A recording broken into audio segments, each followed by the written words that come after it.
The tips that I'm going to give you in this video could change your game overnight.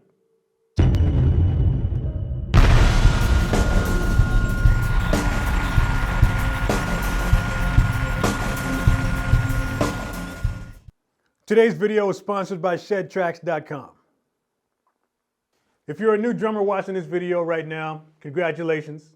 You came in at the right time, because the tips that I'm going to give you in this video could quite possibly prevent you from forming any bad habits before they even start, which is important. Now, if you got a couple of years under your belt, you should probably check this out anyway, because these tips could make a difference in your playing and help you go from here to here. Now, the cool thing about these tips is that they don't involve any kind of practicing. These are things that you can do as soon as you sit down on the kit. So let's just get into these 5 tips that could help you become a better drummer instantly. Tip number 1, you gotta relax. Now, before you call me Captain Obvious, hold on a second. You would be very surprised at how easy it is to forget to relax. I do it all the time. Sometimes I need a visual reminder. If I'm in the middle of something and I'm playing and I start to get a little bit too excited, I start to sound sloppy. The key to sounding your best 100% of the time is making sure that you are 100% relaxed. I don't care if you're playing bebop jazz in a small club or if you're playing jet metal on the back of a flatbed pickup speeding down a mountain. If you want to flow like water around the drums, you just got to make sure that all of your muscles are in complete relaxation mode while you're playing. Now, I actually have my own little systems check when I'm on stage. And one way that I can tell if I'm relaxed, I always tell myself, if I can't play a clean double stroke on the kit, then I need to calm down. Because the only way that thing's going to sound clean, at least for me, is if my hands and the rest of my body is 100% relaxed. And the best way to make that happen is to start with the hands. Everything's connected, right? So if you start with the hands, if your hands are nice and loose and nice and relaxed, then the rest of your body will be relaxed. There won't be any tension anywhere. Although tension is a tool, you can turn it on when you need it, but for the most part, man, you just have to be 100% ready to flow. Tip number 2 is just a little habit that you might want to consider getting into. Made a big difference in my playing, and this is something that I call playing from the foot. Now, this is all about becoming more of a solid player. Basically, the idea is this. A lot of times, I would say even most times, when we're playing on the kit, most of the attention is on the hands, right? We're concerned with what the hands are doing and, getting all the sticking and all that kind of stuff. We really don't pay enough attention to the foot. I don't get that, because when you think about it, whenever you go to launch into any type of groove, first note starts with the foot. So the idea really is, when you're playing anything on the drums, you just want to keep aware that every note that we play on the kit falls onto a grid somehow, right? Quarters, eighths, 16ths, 32nds, all the relative triplets. Everything has to sort of relatively line up somewhere onto the grid. One of the best ways to make sure that that happens is to make sure that you're nailing every note that you're playing on the bass drum. If you play from the ground up, everything else will almost kind of fall into place. So all you're really going to do is take the attention off of the hands, okay, and place it on the foot and just concentrate on nailing those notes, whatever they are, on the bass drum, and let that sort of anchor everything else that you're playing on the kit. This little practice will make a big difference in your playing. So if you're playing to a click, or if you're establishing the time yourself, if this is our tempo, 3, 4, you just want to, like, whatever groove that you're playing, if you're going doom gat doom gat doom doom doom gat doom, focus on nailing those notes on the bass drum. Boom. boom, boom, boom, boom, boom, boom, boom, and line those notes up on the grid as tightly as you can. Everything else around it can be nice and loosey-goosey. But yeah, that's something you can try for yourself. Next time you're sitting on the kit, focus on that bass drum, nail those notes. Now, before we get to number 3, I want to tell you all about today's sponsor.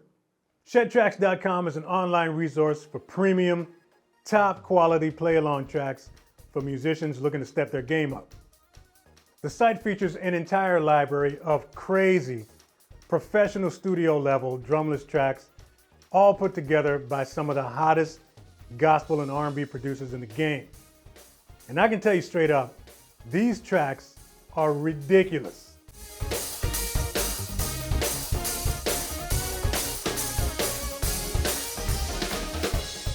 SHEDTRACKS was created by musician and producer Carlin Muckler. He's currently the drummer for Israel Houghton. And he just assembled this all-star team of producers and arrangers and musicians to create these unbelievable play-along tracks for drummers like us.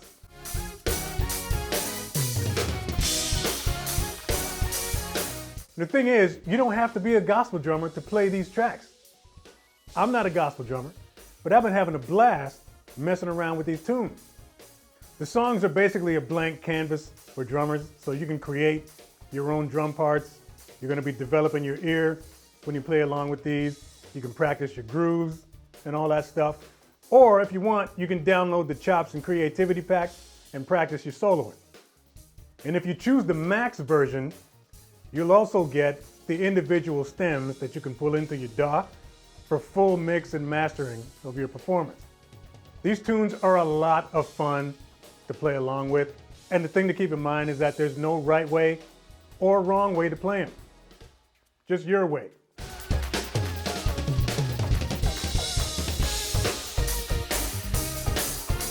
I'm actually really excited about SHEDTRACKS. This is going to open up a whole new level of practicing for me.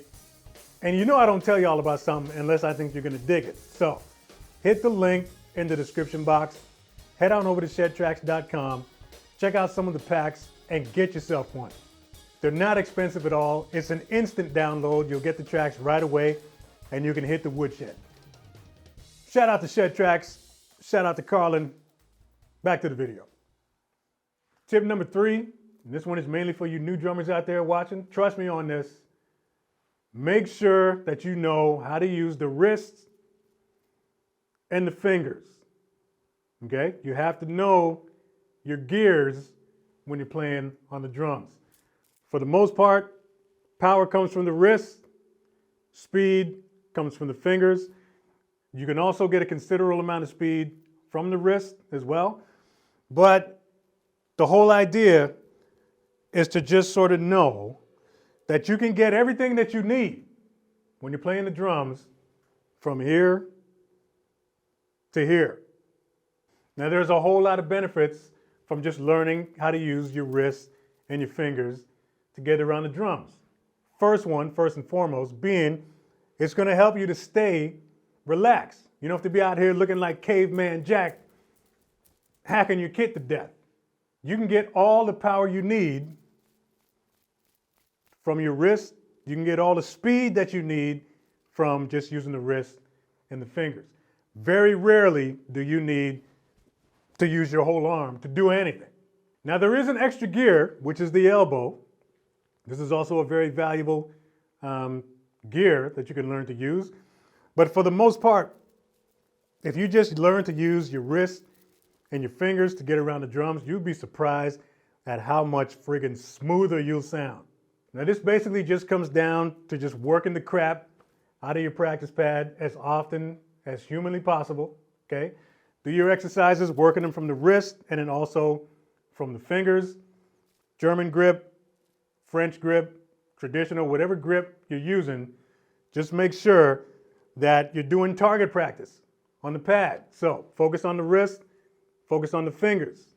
When your wrist and your fingers are developed and that becomes the sort of core of your playing, I guarantee you, man, you're going to sound way smoother.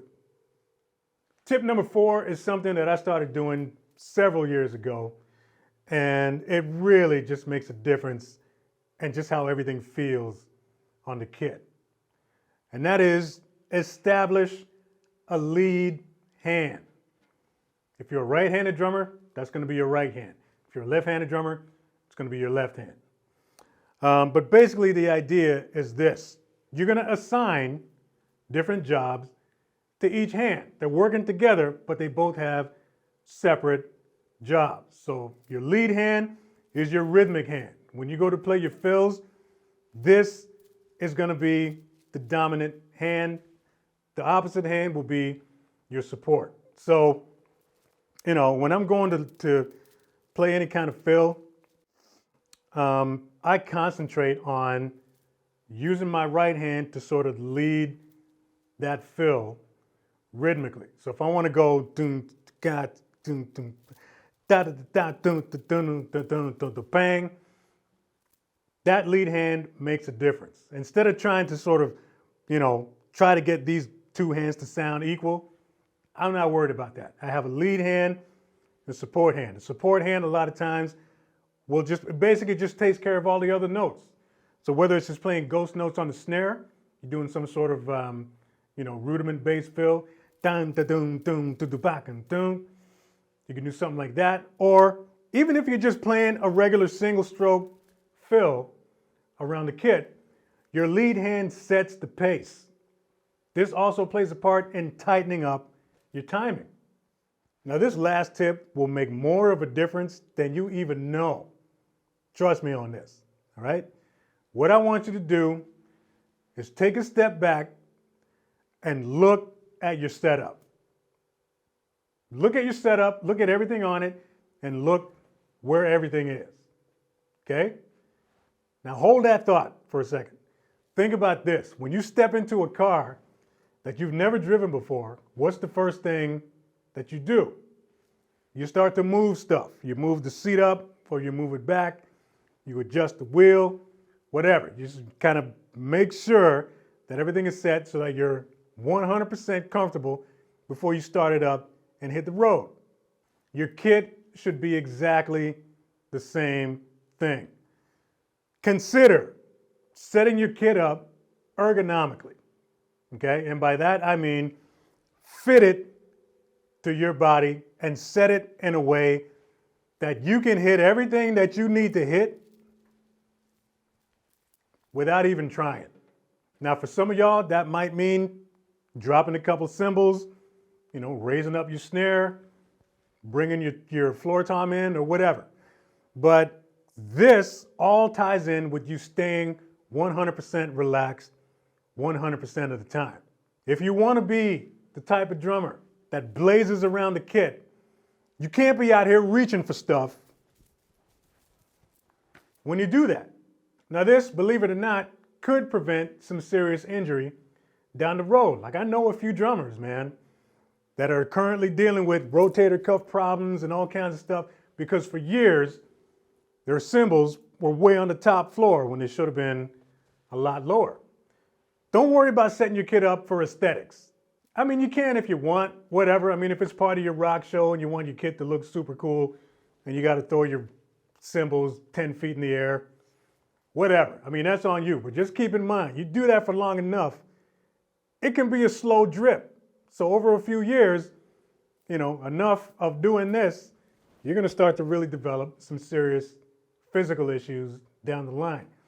But if you set your kit up in such a way that everything is nice and compact and tight, you can have as much stuff on it as you want. As long as you're able to get at everything using your wrist and your fingers, staying relaxed, staying centered on the kit. You know, when you hear that compliment saying, wow, man, you really make it look easy, it's because it is. So just consider setting up your kit so that you can play smart, all right? Basically, starts with the snare drum.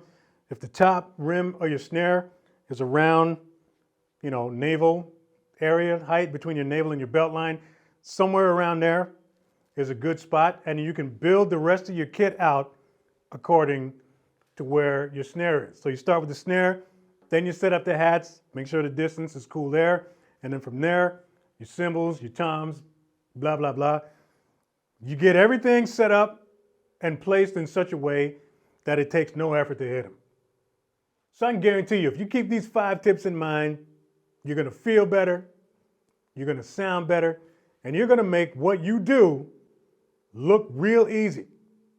So that's about it.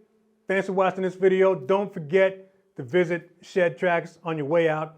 Link is in the description box. That'll take you over to the site. Take a browse through some of those packs. Check out some of the crazy tracks and download a pack for yourself. Thanks for watching this video. Drop a comment below if you got one.